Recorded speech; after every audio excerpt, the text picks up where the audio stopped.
When I was a child, the school which I attended was peculiar, yet wonderfully interesting. Whether it was the fact it was surrounded in places by overgrown bushes and opposite a strangely crooked wood which ignited my imagination, or perhaps the funny, eccentric, and sometimes fearsome teachers and kids which populated it, I don't know. I'm not sure of when it was built, but it certainly stood out from the houses and quiet streets which surrounded it, covered as it was in a bright, fiery red paint which drew your eyes to it immediately. There I went from the age of 5 up until I was 11 or 12, and like most children, I have both fond and cruel memories of it. Each day with a rucksack on my back, I would wander past the crooked wood and wave to the lollipop lady Mrs. Collins, a kind old woman whose job it was to stop traffic with her bright yellow sign, letting us cross in safety.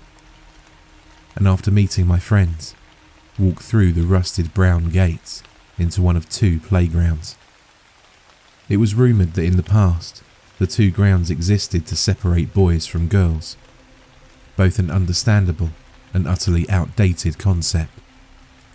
By the time I'd went to the school, the first playground had been assigned for those aged 5 to 8, the second for those aged 8 and up. In the older kids' playground, there lay a small red brick building which stood on its own, disconnected from the main school complex. It had long since fallen into disuse, and in fact had been sealed from prying eyes, its doors and windows walled up with stone and mortar, making it impossible to see what was inside. Its purpose seemed a bit of a mystery, as most of the teachers seemed to skirt around the topic entirely. But of course, stories spread amongst the wild imaginations of the children. And in my school, this fondness for outlandish tales of tragedy and forbidden places often led to bizarre rumours and whispers, particularly pertaining to the sealed building. Obscurity is a fertile ground for the fantastical ruminations of youth. When me and my friends were in the younger playground, we'd sometimes sneak down a narrow passageway which would lead to the other playground and peek around the corner. There, we would see the older kids playing football or just hanging around. It's amusing how younger children look to their older peers, thinking that they seem to be having so much more fun than us. But before we'd be chased away by the janitor or a passing teacher, my eyes would always lead to that sealed building. There was something lonely about it, isolated, and while it was surrounded by the yells and vibrancy of a schoolyard, its appearance suggested a grave silence to me. Some of the older kids liked to scare themselves and us, and told us dramatically it had been used as a science department, and there had been a hideous accident there, one which produced strange and gruesome things which had to be kept from the world. Even as a child of 8, I knew made-up nonsense when I heard it. Then, there was the account that it had been a previous and rather brutal head teacher's office decades earlier, and he had died there in a fire. His ghost obviously still haunted the place, and it was better that the vengeful old sod be contained there, fuming at his desk as children enjoyed themselves and played nearby. Again, utter garbage. There was, however, one account of why the place had been abandoned, which seemed more plausible to me. The building was in fact a toilet. Yes, a normal toilet. No frills, no secret laboratories, no dead spirits of an overbearing head teacher. It had simply been sealed up when new facilities were installed in the school to stop the children from climbing inside and getting up to mischief. But yet, despite this mundane explanation, there was still in fact tales to be told about the red-bricked, disconnected building in the older kids' playground. Although I'd heard the stories, it wasn't until I was in my 4th year that I became intimately, and at the time, uncomfortably involved with it. The older kids' playground was flanked on 3 sides by a rectangular section of the school itself. with the fourth side separated from neighbouring houses by a mouldy and dark red wall. It was isolated from the other playground, other than the aforementioned passageway, and to further the feeling of imprisonment, was characterised by tall metal fencing, which rose up in places where a brave classmate might have attempted their great escape. Yet, there was one old gate which did allow access of sorts, but like prison guards, the teachers tended to check on it regularly. There, in the corner of the grounds, lay the old building. Its windows were indeed enclosed in brick, as were its two doors, but the roof seemed unusual to me, being flat in places and surely gathering puddles of rainwater during the wetter seasons. I was, at that age, and embarrassingly still to this day, terrified by heights. And it was much to my horror when I discovered that climbing up onto the roof of the old toilets was seen as a rite of passage of some sort. Don't misunderstand me, we weren't forced to go up there, but children can be cruel, and when someone new to that playground showed weakness or fear, this would often result in them being picked on. Over the coming weeks, I watched as each of my friends climbed up onto the roof when the opportunity presented itself, dangling their legs over the sides nonchalantly once up there, one by one claiming their right to be in the older playground, while I succumbed to ever-increasing taunts about my fear and cowardice. Don't disbelieve me when I say I did try. Several times a ball would be kicked accidentally onto the roof, and my classmates would turn to me to retrieve it. I even made it up the side of an old drain pipe on a few occasions, far enough to reach my hand up and over to touch the roof's surface. Yet each time, I would fail. Fear would grip me, and with each admission of defeat, the name-calling and embarrassment intensified.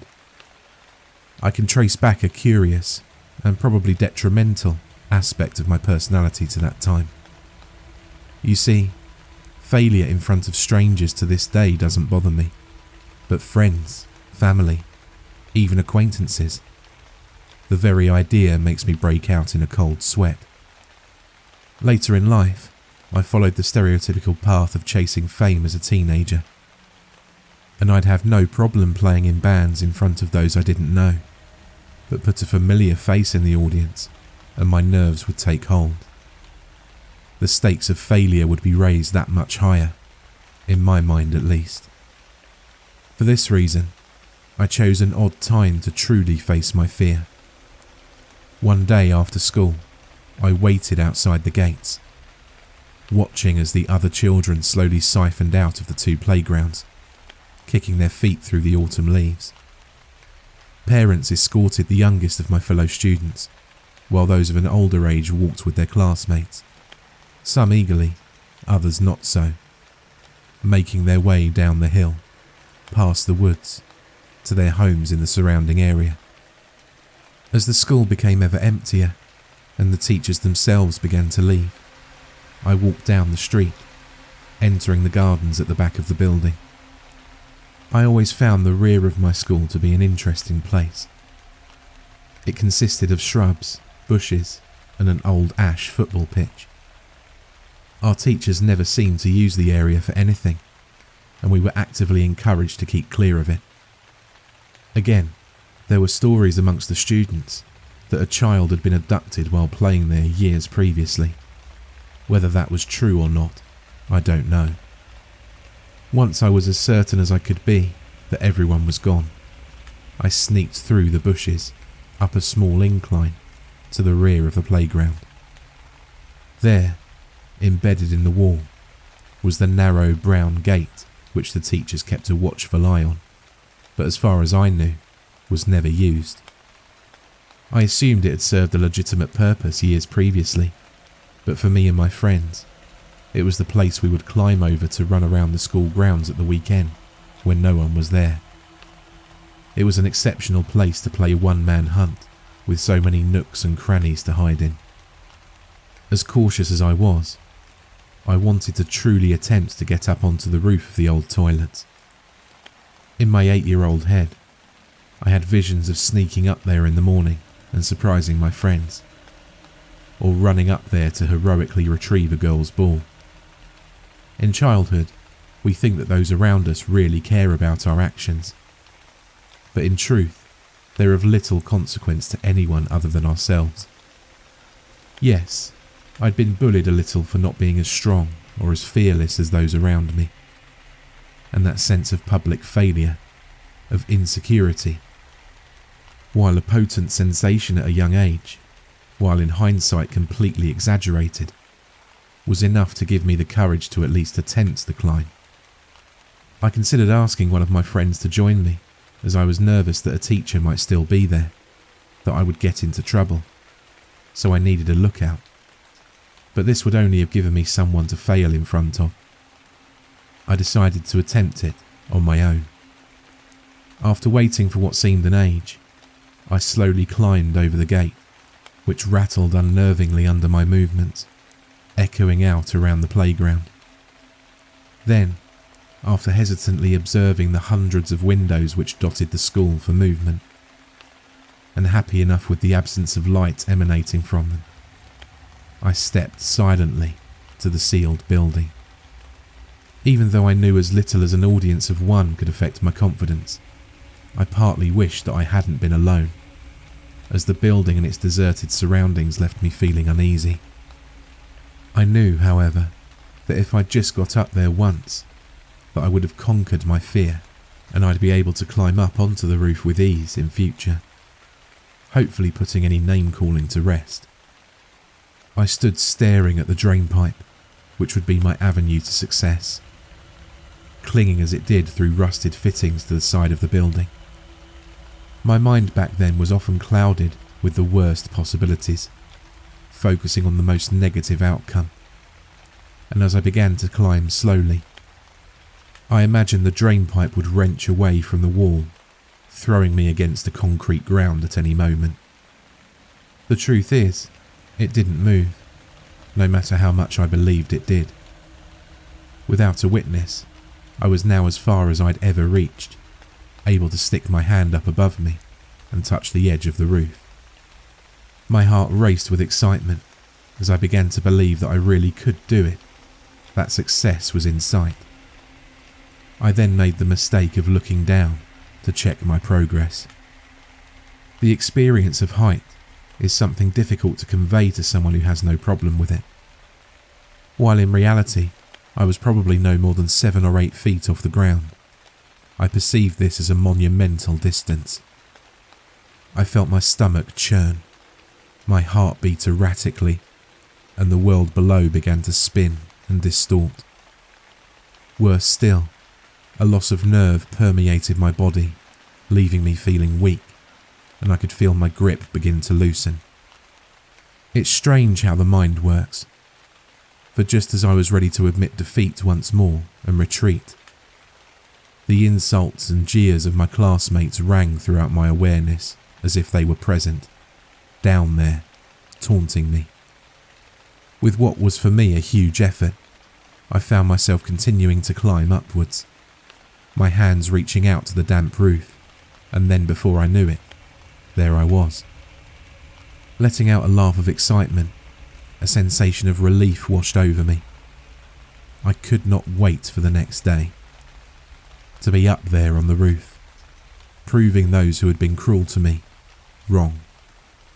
Peeking over the edge, I still felt trepidation at the height, but nowhere near as much as I'd done before, my triumph quelling my anxiety. Still, I wasn't too keen to remain there for long, so I decided to investigate my surroundings briefly and then climb back down to the safety of the playground and head home, ecstatic. The roof was painted in a similar fiery red colour to the main school building, but it had long since peeled and cracked, suggesting that it had been a long time since someone had been up there to give it a new coat.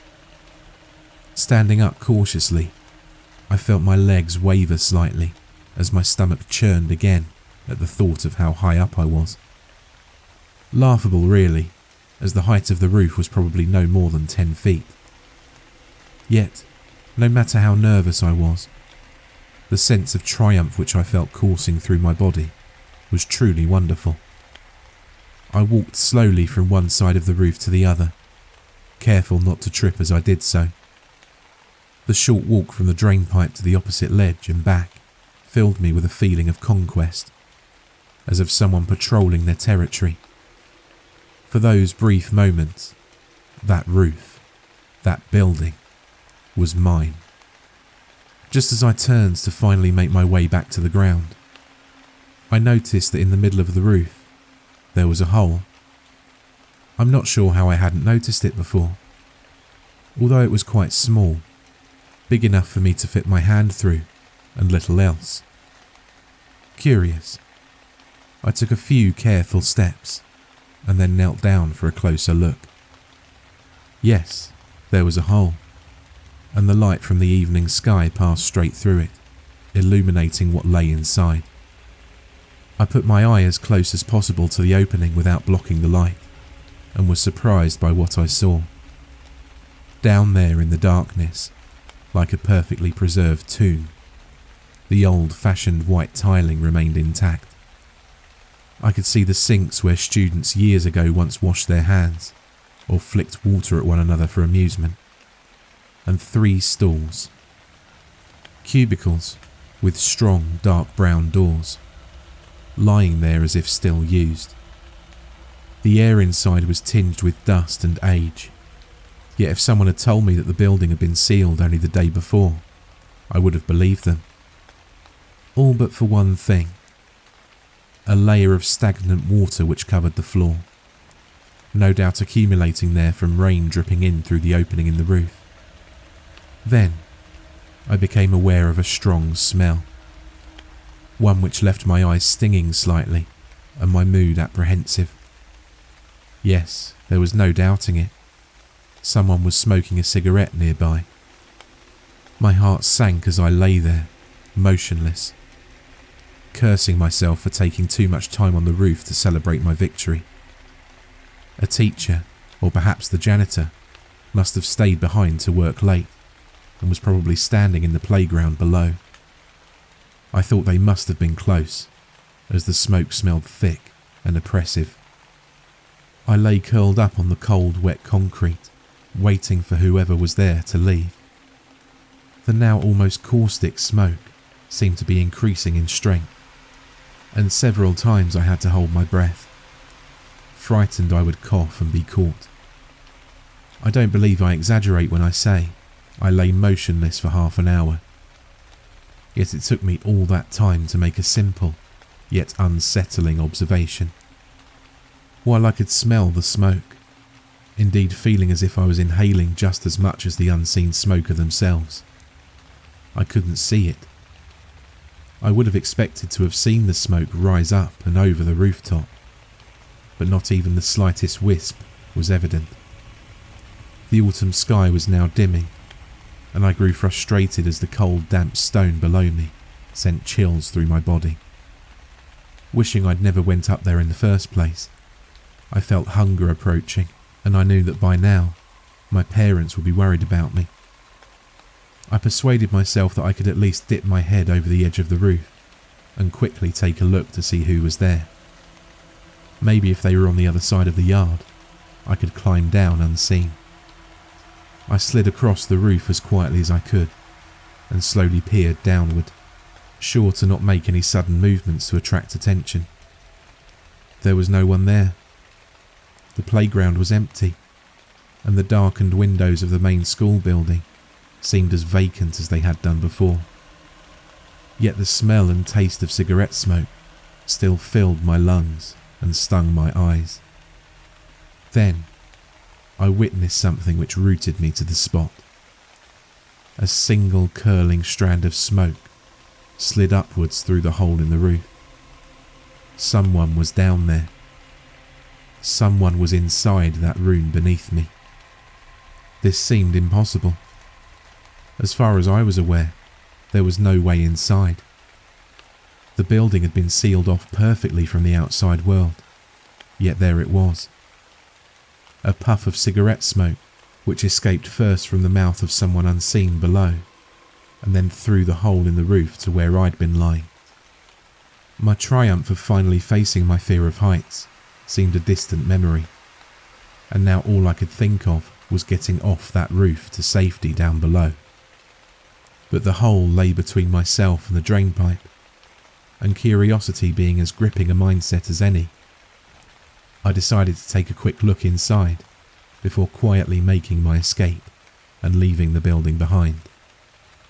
As I approached the opening, the smell of smoke grew stronger still, and as I peered inward, the thought of "don't look" filtered through my mind. But it was too late. I had looked. At first there was nothing. The room below seemed darker than before, but this could be explained by the dimming sky and my eyes adapting to the change. What couldn't be explained was the noise I heard coming from inside. It seemed distant at first, indistinct and uncertain. Then it gradually took form, to me sounding like someone choking. I smiled to myself, thinking it was probably the cigarette smoke and that maybe some local kids had a den down there. But then suddenly, in the gloom, my eyes were drawn to one of the cubicles. Its door was closed, and yet I wasn't convinced it had been before. I tilted my head closer to the hole, but my angle of view shrouded the inside from inspection. As the choking sound increased in volume, so did the smell of smoke. Then sound and smell were joined by something that chilled my very soul. I panicked and let out a cry as the door quivered with the impact of someone violently kicking it from the other side. Smoke now filled my lungs, and as my eyes watered, I could barely see anything both inside the building and out. Then it stopped. The choking sound had disappeared, and the smell of smoke had simply vanished. For a moment, I started to think I'd imagined it all. I gasped for air, drawing deep into my lungs, only for terror to take me once more. In the dark silence, in the cold, damp and forgotten room below, the sound of footsteps in water filled the air. Then, the cubicle door slowly began to creak open. I can't say entirely what took place after that. I believed I've blocked much of it from my memory. Apparently the headmaster, an intimidating yet kind man by the name of Mr. McKay, was in his office working late on the other side of the building. When he was disturbed by the sound of my screams, he rushed outside and found me on the roof curled up into a ball, paralysed with fear, sobbing. After some reassuring words, he helped me down and took me to his office, where he once again guaranteed I was safe, and then phoned for my parents to come and pick me up. I trusted Mr. McKay implicitly, and as I fought the tears back, I described everything that happened. The roof, the smoke, the cubicle. As I told my story, the blood drained from my headmaster's face. I've long since thought about what he told me in that office after hearing my account. Perhaps he wished to frighten me, so that I and others would never venture up there again. But looking back, it does seem to be a strange thing to share with an already frightened child otherwise. But he seemed genuinely disturbed by the events I conveyed to him. He told me that years before, there had been a tragedy involving a 12-year-old girl who he refused to name. She had a reputation for being difficult. The teachers tried their best, sympathising with her as she came from an abusive background, but they found her almost impossible to control, as she often threatened violence, and she'd been suspended several times for fighting with other students. One day, she decided to skip a class, and she managed to persuade 2 other girls to join her by promising them a cigarette each. So as the story went, the girls sneaked away when the bell for class rang and hid in a toilet. The details of what occurred afterwards were less than forthcoming, but what was clear was that the poor girl had a seizure of some kind and died right there and then. The other girls claimed they'd already left before this happened, but there were rumours and accusations of which most only whispered, but many believed. It was suggested that the girl had been with her friends when the seizure took place, and out of fear of getting caught smoking and skipping class, they lifted their friend into the stall, closed the door over, and then left her there. Whether they believed that she would perhaps recover or not was the subject of much speculation. The scratches and bashes on the inside of the cubicle suggested most definitely that she continued to convulse while there, perhaps even in an uncoordinated attempt to escape and call out for help. In the aftermath, the building was closed off, and the school and community attempted as best they could to put the tragedy behind them. Perhaps Mr. McKay made the whole thing up just to terrify me, taking what I'd thought I'd experienced and using it to concoct a story designed to scare me away from ever going back to that place. Unfortunately, a few unwelcome things transpired after that. I did indeed avoid the roof of that sealed building at all costs. My fear of heights was nothing compared to the dread which that building then held for me. My schoolmates, of course, didn't believe my version of things, accusing me of lying about the whole story just to avoid being made fun of. As far as they were concerned, I never got up there.